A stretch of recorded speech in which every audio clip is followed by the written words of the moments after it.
नमस्कार दोस्तों, मैं स्वागत करता हूं आपको अपने YouTube channel target study hub पर। दोस्तों, आप देख रहे होंगे कि जो हमारा थंबनेल है, उत्तर प्रदेश में पुलिस अभ्यर्थियों को एक बार फिर से जो है खुश होने का अवसर मिल सकता है और वो अपनी जो है खुशी को जाहिर भी कर सकते हैं और मन में खुशी भी पाल सकते हैं।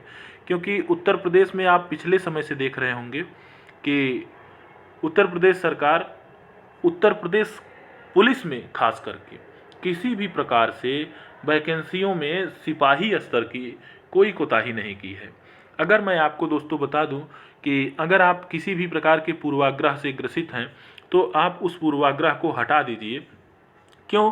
क्योंकि पिछली सरकारों में मैंने अपनी आंखों से खुद से देखा है कि कांस्टेबल वैकेंसी की मैक्सिमम 35,000 के आसपास की वैकेंसी आती थी। 35,000 वैकेंसी आती थी और वो वैकेंसी हमेशा चुनावी हुआ करती थी। और जब चुनावी होती थी तो मैंने जब उनका जो है पंचवर्षीय कार्यकाल बीतना होता था तभी वो वैकेंसी आती थी और वो चुनाव जब बीतता रहता था तब वो वैकेंसी आ जाती थी और उसके बाद में उनकी सरकार बदल जाती थी। क्योंकि हमेशा जो है सपा बसपा या फिर कोई एक बार भाजपा, इस तरीके से जो है ऐसे चलता था। तो सरकारें जो है एक वैकेंसी को दो सरकार मिलके कराती थी। मिनिमम जो है दो गवर्नमेंट जो है मिलके एक वैकेंसी को कराती थी। लेकिन आपने ये देखा होगा कि इस सरकार ने जो मेरिट वैकेंसी थी 35,000, उसको भी कोर्ट के ही आदेश से 35,000 के आसपास जो वैकेंसी थी उसको जो है कोर्ट के ही आदेश से कराने के बाद में फिर से दो वैकेंसियां जो है फ्रेश लेकर के आई और वो भी जो है इन्होंने पूर्ण कराया।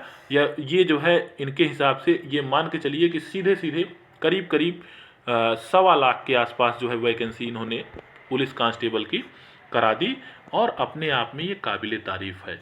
पता नहीं क्या है कि जो उत्तर प्रदेश में दरोगा की वैकेंसी हैं उस पर इनका जो है कौन सा ग्रहण लगा हुआ है।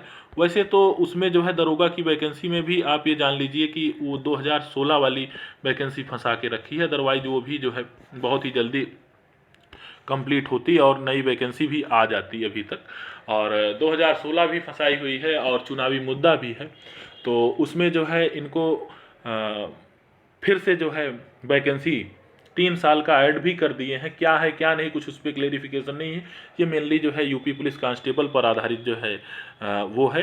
तो आप ये मान के चलिए कि करीब करीब इस सरकार में ही आपको 55,000 वैकेंसी, ठीक है, कितनी वैकेंसी, मिनिमम 55,000 वैकेंसी जो है आपको देखने को मिलेगी ही मिलेगी। 55,000 के आसपास या फिर कह सकते हैं इसको 59,000, ठीक है, ये वैकेंसी आपको मिलेगी। आप कहीं से भी ये कोताही ना करें कि आप जो है फिजिकल परीक्षा की तैयारी जो है करना छोड़ दें।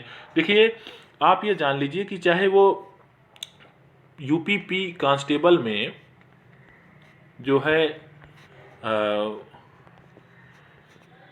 जितना ही रिटेन मायने रखता है उतना ही फिजिकल परीक्षा भी मायने रखता है। अगर आप फिजिकल में फेल हो गए तो आप बताइए वही तो ढाक के 3 पात हुए। तो इसलिए फिजिकल भी आप जो है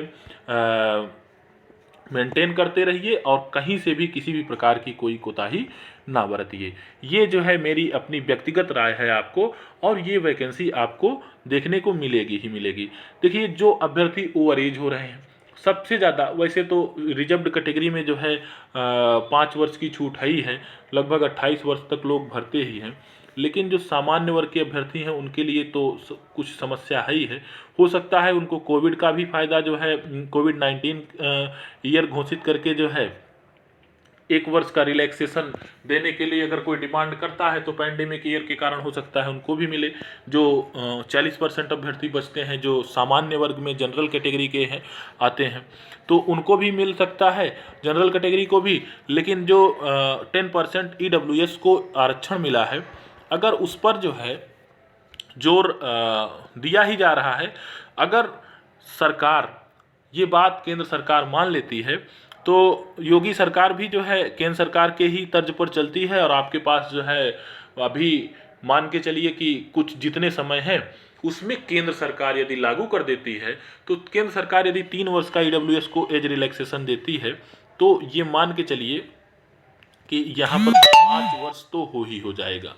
तो 5 वर्ष इसलिए होगा क्योंकि ओबीसी के तर्ज पर निकला हुआ ये आरक्षण है, और ओबीसी को अगर 5 वर्ष यहाँ पर छूट है, वैसे तो केंद्र सरकार 5 वर्ष देगी, तो यहाँ भी 5 वर्ष हो जाएगा। तो जो ईडब्ल्यूएस के अभ्यर्थी हैं उनको भी जो है 28 वर्ष तक वैकेंसी देखने को मिलेगा, और आसानी से वो भी जो है यूपी पुलिस में अपनी सेवा देने का जो उनकी जो है सोच होती है, उत्तर प्रदेश पुलिस में जा कर के समाज की सेवा करने की जो सोच होती है, ये सब जो है आसानी से वो पूरा कर सकते हैं। और सामान्य वर्ग के जो गरीब सवर्ण है वो भी आसानी से फार्म को भरेंगे, ऐसा जो है मुझको लगता है। ऐसा मुझको लगता है कि जो ये अपकमिंग वैकेंसी है, इसमें जो है ज़रूर ईडब्ल्यूएस के अभ्यर्थियों को कुछ न कुछ एक्स्ट्रा लाभ मिलने जा रहा है। इसलिए अगर जब तक जो है मिल नहीं रहा है, तब तक कुछ ऐसे सामान्य वर्ग के अभ्यर्थी जो ईडब्ल्यूएस में फाल करते हैं, उनको जो है ईडब्ल्यूएस से रिलेटेड जो भी गतिविधियां हैं उसमें जो है सक्रिय होकर के भाग लेनी चाहिए। चाहे वो केंद्र स्तर पर जो आंदोलन लोग कर रहे हैं उसमें भाग लें, और राज्य स्तर पर जो भी लामबंद हो रहे हैं उसमें भाग लें, तो थोड़ी सी जल्दी हो ही जाएगी। वैसे विंटर सेशन में आपका मामला जो है जोर शोर से उठने वाला है। ईडब्ल्यूएस वालों के लिए मैं बता दूं, विंटर सेशन में अगर मामला जोर शोर से उठेगा तो ये मान के चलिए कि आपकी विजय होनी तय है, और आपको एज रिलैक्सेशन और फी रिलैक्सेशन ये दो के दोनों आपको मिल जाएगा। अगर जो है एज रिलैक्सेशन मिल जाता है तो आप फॉर्म भरने के काबिल हो जाएंगे। बस फिजिकल परीक्षा आपको पास करनी है, और वही एक चैलेंज है। रिटन परीक्षा जो है तो भाई वो तो मैंडेटरी है ही है, वो तो पास करना ही करना है। जैसा भी हो, वीडियो में कमेंट बॉक्स में जो है वीडियो देखने के बाद में आप कमेंट बॉक्स में लिखिएगा, दोस्तों में शेयर करिएगा। अगर वीडियो अच्छी लग रही है तो दोस्तों जो है इसको जो है अपने दोस्तों में शेयर करना बिल्कुल भी मत भूलिए। और क्योंकि जो है आप जानते हैं कि अगर जिस प्रकार से आपको जो है फ़ायदा लग हो, उसी प्रकार से आपके दोस्तों को भी हो, और हमको भी एक प्रोत्साहन मिलता रहे। बहुत बहुत धन्यवाद मित्रों। जैसा भी हो आप कमेंट बॉक्स में बताइएगा।